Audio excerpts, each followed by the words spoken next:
Last week, I got reposted by the CFO of Wise. I wrote a post about the differences between Wise and Revolut, how they operate. Many people think that they are the same, but they are not. Wise is more than just an app. So today, let's talk about how the mechanics behind the scenes of these two companies, and also Sterling, we are going to look at Monzo. They are somewhat similar, dissimilar to each other. So the mechanics are important because Wise is winning. That's why it is 30% of my portfolio today. I have 30% of my liquid net worth in Wise. Usually, if you want to send money to another country, let's say I'm in Mauritius, my bank account is in Mauritian rupees, I want to send money to Thailand for my friend in Thai baht, this is their currency. It is impossible for my bank to do that directly. They have to use other banks because my bank doesn't have a bank account in that Thai bank. It is impossible for every bank in the world to have a bank account in another bank. Usually, this is called nostro vostro accounts, when a bank has a bank account in another bank. So what is going to happen is that my bank has an account in a bigger bank, let's say in the same country, and then that bigger bank has an account in an international bank, let's say JP Morgan Chase. Maybe a big bank in Thailand will have an account in JP Morgan Chase too, and then that small bank in Thailand will have an account in that big bank in Thailand. So the money has to go through 4-5 different banks to reach my friend in Thailand. Of course, each of these banks are going to take a cut. This is called correspondent banking. This is how money is transferred internationally. The system that we call SWIFT doesn't actually transfer money, it's just a messaging so that the banks can follow where the money is coming from, where it is going.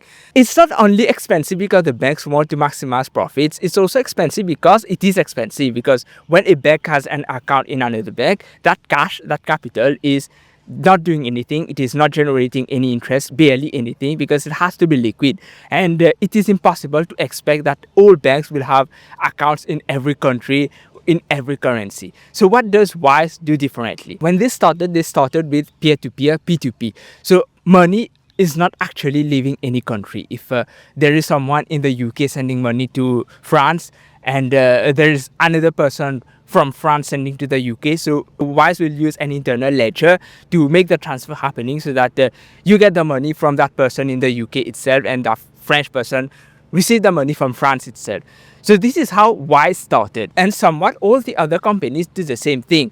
It's not 100% the same, but they all have an internal ledger, and they keep it for the main corridors. For example, Revolut, they are very popular in Europe, so they have a British pound and euros, which are popular currencies, so they will have some internal ledger to do that. But what about others? Let's say my situation, I want to send to Thailand. You don't expect that Revolut, all these banks are going to keep an account in every country, but Wise is doing it. They have banking partners, I think over 90 banking partners. They are doing it because their goal, what they want to achieve, is to minimize cross-border fees. This is their goal. That's why it makes sense for them to open all these accounts, even if maybe it could be expensive in the beginning, because they have to pre-fund these accounts. And one of the reasons why Wise is able to do that is because they are not a bank.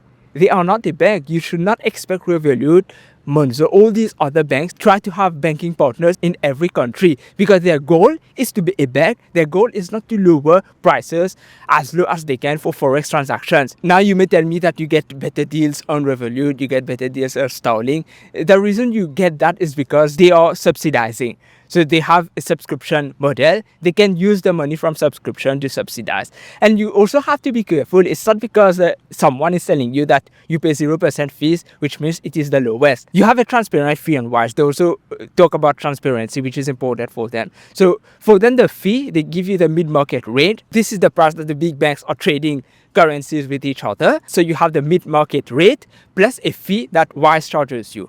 But another bank can tell you that they have zero fees, but they are not giving you the mid-market rate. They are giving you a worse price, even without any fee, but you are paying more.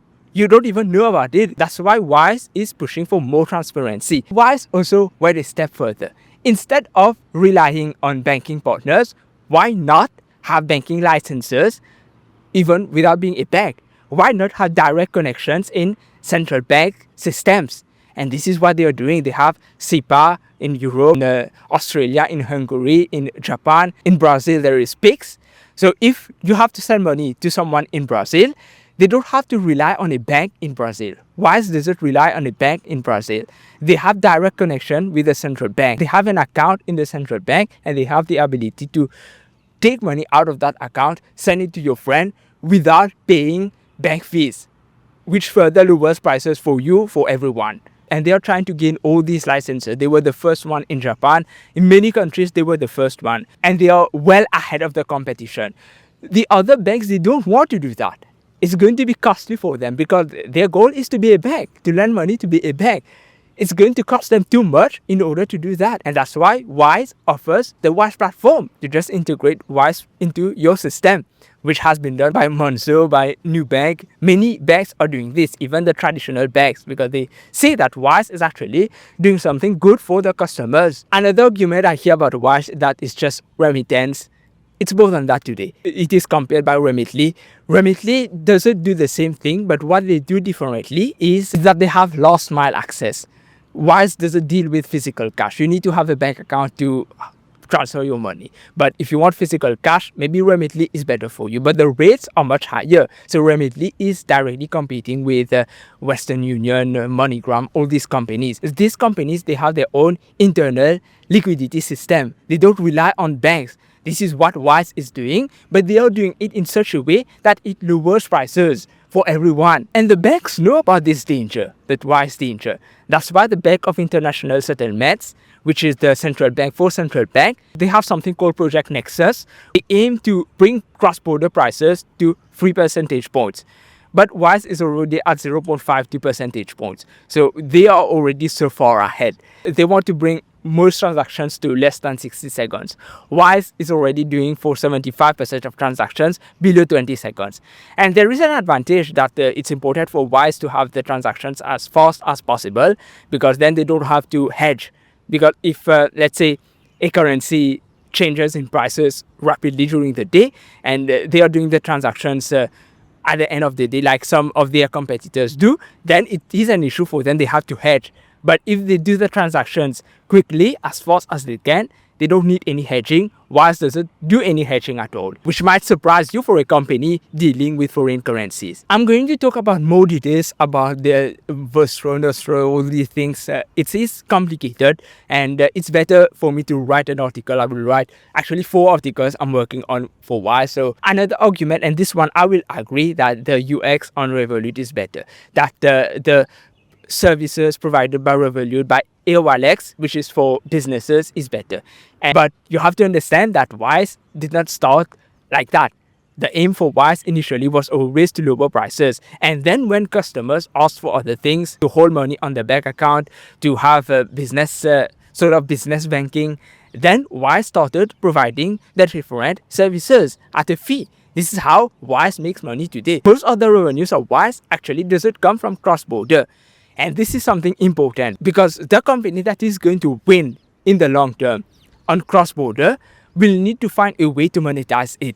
If they bring prices to zero, you don't make any money, which is the goal of Wise. So they need to have some value-added services. Right now, if you look at Revolut, AIRWALLEX, all the other companies, they are doing well on value-added services, and then using the money from those value-added services to subsidize their cross-border, which is not sustainable long-term. In order to win, you need both. So it's like a barbell. You need the high liquidity pool, which Wise has been building for over a decade, which they keep building by having this direct integration into central banks.